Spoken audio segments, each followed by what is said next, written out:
Hi, Scott here, the CEO of Pillow Property Partners, and I'm making this quick series of videos, probably 3 or 4, for the guys that were interested in some advice on approaching letting agents to get rent-to-rent deals for serviced accommodation. So most people know me from Pillow and doing serviced accommodation and holiday home management, but actually my background is in traditional lettings. I've had my letting and estate agency for 12 years now, Homeshore Property Management. 12 years old, and we currently have about 560 residential properties under management. So my background is letting, and I know a little bit about how letting agents think and operate, and the thing I get asked most of all from people in the serviced accommodation community is, how do I get deals off people like you? So this is a series of videos, and I'll just share some tips, advice, things that have worked for me, because I've got rent-to-rent deals off other agents as well. So I think at the start of the year we had 20 rent-to-rent deals. Some of those were from our agency, some were from just soliciting landlords we did not know via the various models, and some were from other agents. So the tips and stuff that I'm giving you guys are ones that I've used myself. I'll break it down into a few videos so that you don't get too bored watching my face and listening to my stupid voice. So firstly, the first tip I always say to people is it can be a hard slog. Letting agents, it's all about the numbers, and you need to approach a fair few of them. But to narrow it down and get a better return on investment and get less rejections, you want to think about the type of agent that you're approaching in the first instance. So for me, there's 3 main types. There's people at the very, very high end, so you're thinking Savills, Frank Knight, all these guys that deal with high end property. Ones at the bottom end that are very, very small, that don't have a massive amount of stock. And then there's the guys in the middle, probably like Homeshore, between 100 and a couple of 100, 300 properties is a nice sweet spot. So the type of agent you approach is very important, because if you go to Savills, and I'm using Savills as an example, again, nothing against them, it's just a random example, big company, the people in there do not make decisions on a national level. So when you go in and speak to a receptionist, a regional property manager that just deals with a small portfolio, they're unlikely to be able to make the decision to give you a rent-to-rent. They deal with much higher end stock, so the bigger letting agents tend not to be flexible. There's rules, so even if they loved your concept, they're probably not going to be able to get that deal through, because there's rules and structures that can't really be overwritten at branch level.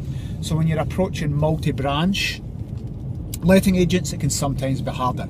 A quick caveat here, this is general rules, there will be exceptions, so again, don't email me if you've found an exception to the rule. It's general rules across the whole of the country and letting agents in general.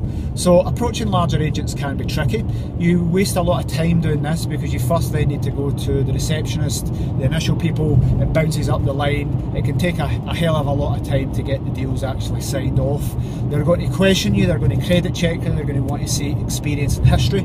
It's all going to be done on a very, very formal basis, as opposed to a relationship based trust type situation. At the other end, you have people who work from home, from a mobile.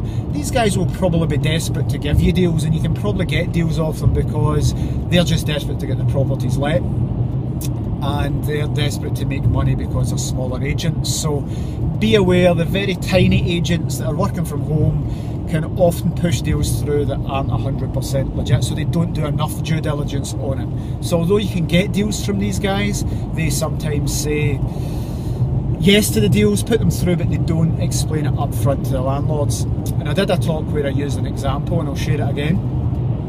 I went to see one guy, I think he only had 50 properties under management, 40 odds, 50, and he loved the concept because the deal we gave him doubled his management fees.